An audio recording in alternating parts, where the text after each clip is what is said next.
Update. Am I the a-hole for not offering to pay for my husband and his kids, leading him to spend all his savings? Original post. For a while now, my husband John has been getting more and more angry over little things, and generally moody and distant. I'd finally had enough and approached him about separation. This conversation led to a big blowout and him revealing the state of his finances. My husband and I have always kept our finances separate. Also, although we called each other husband and wife and had a wedding, we are not actually legally married. This was primarily for inheritance purposes, because we each have older children from previous relationships. Anyway, John revealed that he had basically no savings left. That all the money he had saved for retirement and for his kids' schooling was gone.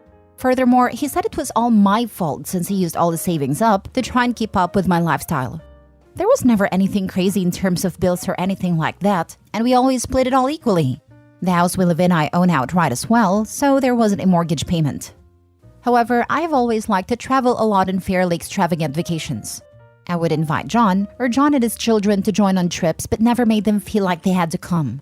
That said, he was expected to pay for himself and for his kids. And except for recently, he accepted every invitation. I would also give my kids things he considered extravagant but I considered normal, so he felt like he had to give similar things to his own kids. John said with all the spending to keep up, his savings dwindled very fast. I expressed that I couldn't understand how or why he would spend all he had when he knew he couldn't afford it. He said it was like keeping up with the Joneses, only worse, because it was at home so he couldn't block it out.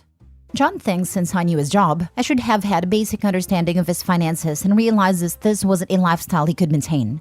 That the kind thing would have been to offer to pay for the trips and other things, instead of dangle them in front of his and his kids' faces. Looking back, I probably could have realized that the spending didn't make sense for his salary, but I wasn't thinking about it.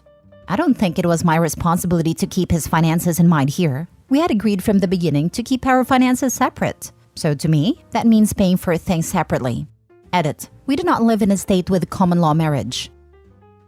Now for the top comments before reading the update. Not the a-hole. John blew through his finances all on his own, and that's because his fragile ego couldn't deal with you having more money than him. Exactly. If he's capable of complaining about it now, one wonders why he couldn't say anything then. There's something so cringe about an adult unable to take responsibility for their own choices. Yep. Also the BS of trying to keep up with her. I would have said a long time ago that I was running out of money. Pride can be a foolish thing. Not the a-hole. You housed him and his children rent-free. If he wasn't comfortable with your lifestyle, he should have talked to you like adults, instead of trying to keep up and sinking himself financially. That being said, you never agreed to support him beyond free housing, and it's not fair to expect you to deny your children memorable experiences because they can't afford the same, as long as your kids aren't acting like a-holes and rubbing it in his kids' faces. I agree with this wholeheartedly. I'll add, however, that whether or not incomes are being combined, finances and expectations and goals, including traveling, should always be discussed heading into a serious relationship. Lesson learned, OP. Hopefully lesson learned for a partner. Not the a-hole. I think he was upset about not being the man and not making as much money than you, so he felt he had to spend the money to keep up his pride. At any time, he could have talked to you about you both spending less money on things, but he didn't. That is 100% his fault. Now for the update. After reading all the comments in my first post, I realized I needed more time to think about things. I also thought with the situation how it was, it would be best that we spend holidays apart to avoid controversy. He wasn't a fan of the idea, but I eventually got him to agree to go. Last week, things settled down, so we met up to have a more detailed discussion about the state of his finances. A few more things were revealed. I found out that he had lost his job earlier this year and didn't tell me. He got a new job in October, but he went over 4 months without, while pretending he still had one. During that time, he only got a small amount of money from unemployment, so he started putting everything on his credit cards. His new job doesn't pay as much as his old one, so he hasn't been able to pay more than the minimum towards his debts, which are now substantial. I feel like if he had just brought up all these issues earlier, this could have been avoided, or we could have worked something out. Now I really just feel like I can't trust him. I can't trust him with money, and I can't trust him not to hide things from me. I just can't see going back and trying to make things work with him at this point. Since he doesn't have a place to take all their things, I've agreed to store their stuff in my garage until it gets more settled. Which means I won't be able to make as clean of a break as I would like right now, but for the most part it's over. I totally get how you're feeling. All I had to do was be honest with you. And well, yes, I get you're looking back and thinking, gosh, I guess I should have been able to figure out that if he made less, he probably really couldn't afford some of the trips. But as an adult, he literally could have just said that and told you to go ahead and have a good time. And then he would go on the next one with you. And then to not even tell you he lost his job and went for 4 months without one. All of this points to him having a pretty fragile ego. And that is not your problem, although they are at the end. He sure was trying to make it your problem. Suggestion I might if he can't afford it. I would literally pay for a storage unit for 6 months and have them move all of their stuff there. Prepay it for him and let him know that you have 6 months. That is more than enough time for him to find a place and get settled. And if he needs to go through things and get rid of some things so that they will all fit into his new place, it gives him time to do that as well. That way you are still helping, but it doesn't involve continued contact of any kind because you're storing their stuff. It is a one and done sort of thing. Storage unit is the way to go. Do you really want him coming by every other day because he needs something? From your description, it sounds like he may start trying to guilt you into assuming some responsibility for his poor choices. Make a clean cut. That was exactly my thought. It is exactly what I did when my ex left.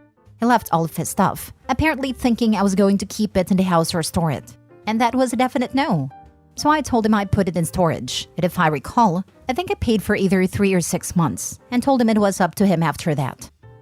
I found out that he had lost his job earlier this year and didn't tell me. He got a new job in October, but he went over 4 months without one while pretending he still had one. I will never understand this logic. This is an immediate relationship killer as it should be. I would never be able to trust a partner who goes this route.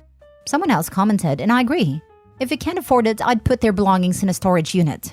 That way, he doesn't get complacent and your garage isn't full of junk. Heck yeah, I've been fired once, and my first call was to my husband. People are nuts. Next story. Am I the a-hole for telling my husband that his buddy's wife needing help is not my problem? My husband and I live right next door to his friend Tim and his friend's wife Jonah. I have a 4-year-old son and a week-old daughter. Tim and Jonah have a 5-year-old and 3-day-old boys. My labor went a lot smoother than hers did.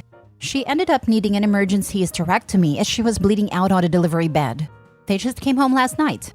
Now when they got home, Tim called my husband down to smoke a joint, and when he got back upstairs, he told me that Tim had asked him for a favor. Apparently, he was wondering if I would go over to his house periodically throughout the day while he was at work to check on his wife and do tasks for her, like cooking, cleaning, keeping her company, as she was bedridden and feeling really down and depressed from the unexpected hysterectomy and the reality of not being able to have more children. Listen, I feel for the woman. I really do. But this is not my problem. I just had a baby myself a week ago, and even cooking for us is a chore in itself because of how exhausted I am. My husband said repeatedly, it's okay if you say no. I'm sure they would understand, but it'd be nice if you did this for them, because I'm sure she could really use the company. I know I'm being selfish, but I do not care if she could use the company. And I really feel backed into a corner and manipulated with wordplay. It's okay if you say no, but you should just say yes. That I'm getting really angry that I'm even asked for this. I asked my husband why him or his buddy would immediately think I would be available to do this, considering I just had my own baby and I'm also taking care of our 4-year-old. He said, I understand that, but you're already up and doing things and she can't even do that because she's bedridden. So she can't even make her kid food or anything. Anyways, I told him no. I told him I had a bad taste in my mouth about them attempting to back me into a corner for a yes answer with their guilt trips, and that if she wasn't capable of doing anything, Tim needed to step it up. And either A, take time off work, or B, start meal prepping and call someone else to come into his home to do everything else. My husband and Tim work at the same job, and they were both given 4 days off when we went into labor, so he had time to try and figure this out. Instead, he just tried pawning it off to me, thinking I would say yes. My husband said that he doesn't blame me for saying no, but my attitude on it has caused tension between him and Tim, because I'm acting heartless. Am I the a-hole for not caring that Jonah needs help and telling them it's not my problem? Edited to add. Just want to add here that I have met this woman twice, for at most 15 minutes each time. My husband has only met her maybe 3 times. He only just started hanging out with Tim 4 months ago after he started working with him. Their friendship just grew super quickly because we coincidentally moved right beside them a month after they met. Now for the comments. Absolutely not the a-hole. You're a week postpartum. People should be bringing you meals. Tell your husband and his buddy to hire a caretaker. Go to a church. My church offers services like this for people in need, where someone can take time off work. I freaking hate when people feel the need to be charitable with the resources of other people. They both get to feel great about helping her out, while you, still bleeding in postpartum, get to take on another household chores. Not a-hole. Your husband and his buddy are a-holes. They basically voluntold you to do this. This isn't your problem, responsibility, or business. Husband's buddy can hire someone, or actually take time off to care for his wife and kid. Just because you live next to them doesn't mean anything. Next time they're having a meeting of the minds while smoking a joint, tell him to leave you out of any plans he/they have. They could have both spent that joint smoking time batch cooking meals, cleaning the house, etc. Tell both able-bodied men to get the chores done if they're feeling so charitable. The dad needs to step up and batch cook, etc. for his family. Pack a lunch for his wife and toddler each morning, etc. Any outside help, not from Opie, is a bonus. Not the a-hole. Not the a-hole, but you are surrounded by a-holes.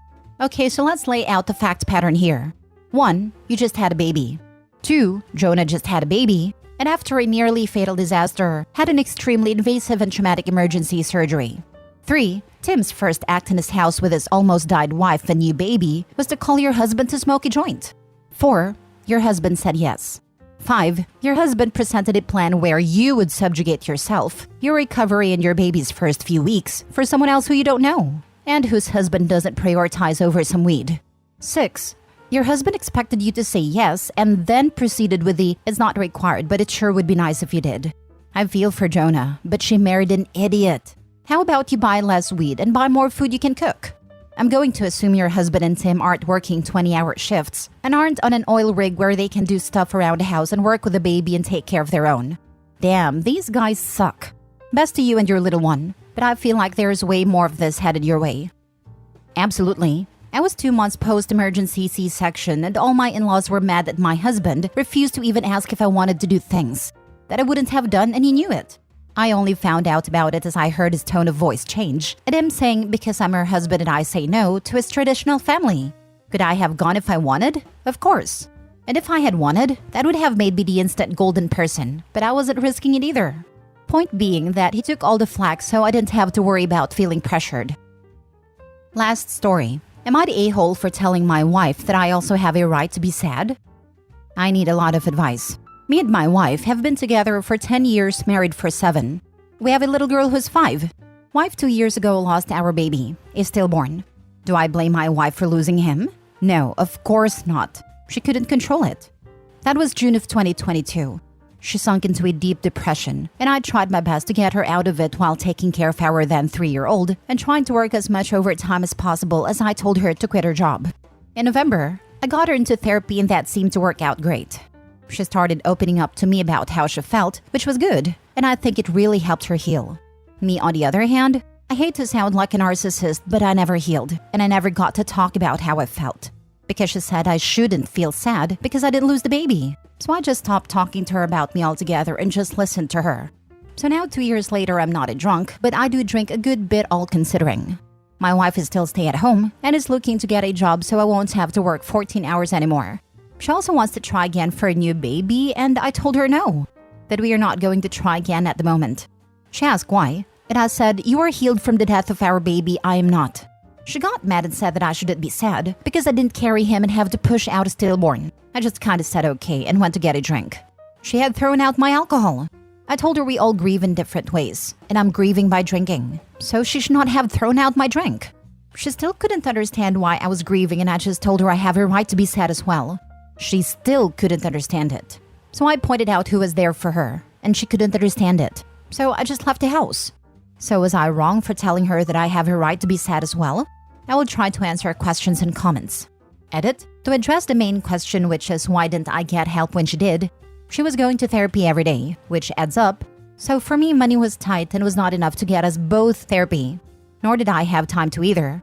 And well, you had money for alcohol, yeah, because that may only be $20 to $50, and a lot of it we already had in the house.